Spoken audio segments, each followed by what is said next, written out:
Fally Ipupa qui commente et qui apprécie le style vestimentaire du prophète Joel Francis Tato. Swag non-stop Nabonkolo. Comment je vais traduire ça même? En gros, il dit stylé même dans la présence du Seigneur, quoi. Voilà. Et le pasteur Joel Francis Tato qui répond en disant: ah, si même l'aigle a confirmé, si même l'aigle, le grand artiste, l'international Fally Ipupa a confirmé, c'est que je suis vraiment stylé.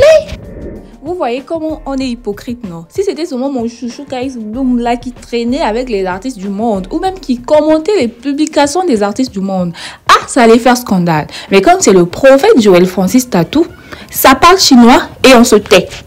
Mais Kais Bloom même, mais comment on peut le défendre? Parce qu'il y a une go qui dit là-bas que tu es allé la draguer en DM. Hein? Le frère en Christ qui pratique la chasteté. Mais juste avant... Est-ce que je suis belle? Tout compte fait, moi, je m'en fiche, je m'en bats les couilles. Je m'en fiche complètement. Je n'ai rien à foutre avec vous, donc je m'en fiche. Salut, salut, salut. 3 fois salut. Bonjour peuple de Côte d'Ivoire et du monde entier. Pourquoi nier? En gros, il veut nous faire comprendre que pourquoi on nie que la chanson parle de Didier Arafat alors que sa vie n'était pas exemplaire. Hein? Effectivement, ce qu'il raconte dans sa chanson, c'est ce que Arafat a vécu. Et pour mieux nous expliquer qu'en vrai, il n'a jamais nié que la chanson parlait de Arafat, il nous a partagé un extrait d'une émission qu'il avait fait il y a quelques mois. Que le personnage dans la chanson, c'est-à-dire pour un fan du personnage Léo Sama, c'est de toute façon on explique là, c'est comment le fan que j'étais a ressenti la chose. Voilà.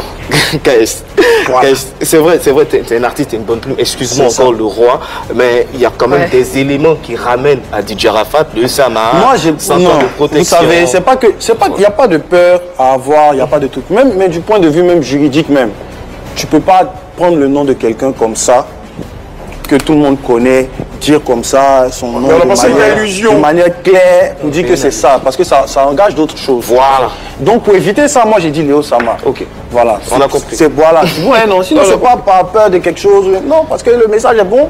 La chanson même quand tu l'écoutes, mais ça valorise, je veux dire, le personnage. Il n'y a aucun moment où les gens qui étaient dans l'émotion, j'ai pas capté moi. Très bien. Ouais, en vrai, j'ai respecté le personnage parce que eux-mêmes ils font comme s'ils aimaient la personne que moi. Aïe. Et maintenant, quand tu décides de le cloner ou de recréer son image avec une intelligence artificielle, juridiquement ça ne pose pas de problème.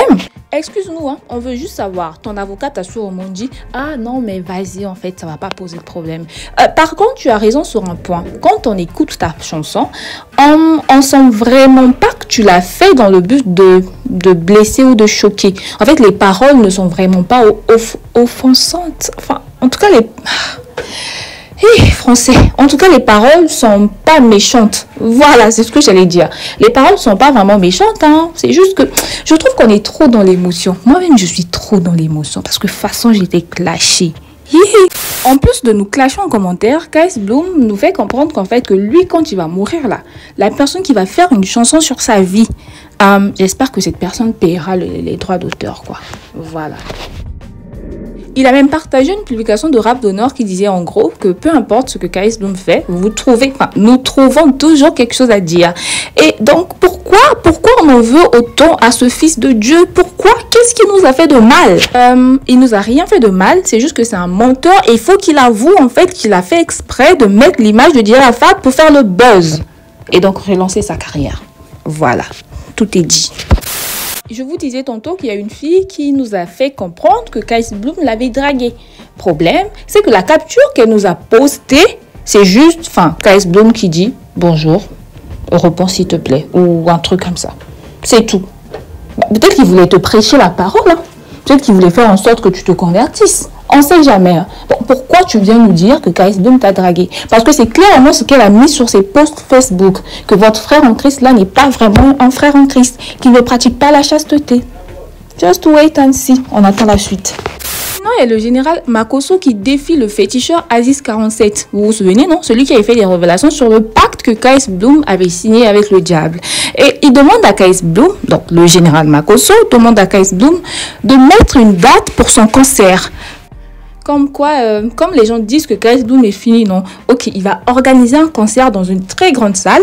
On va remplir la salle et on va voir ce que vous allez dire ensuite. J'ai juste une question. Et s'il tape poteau?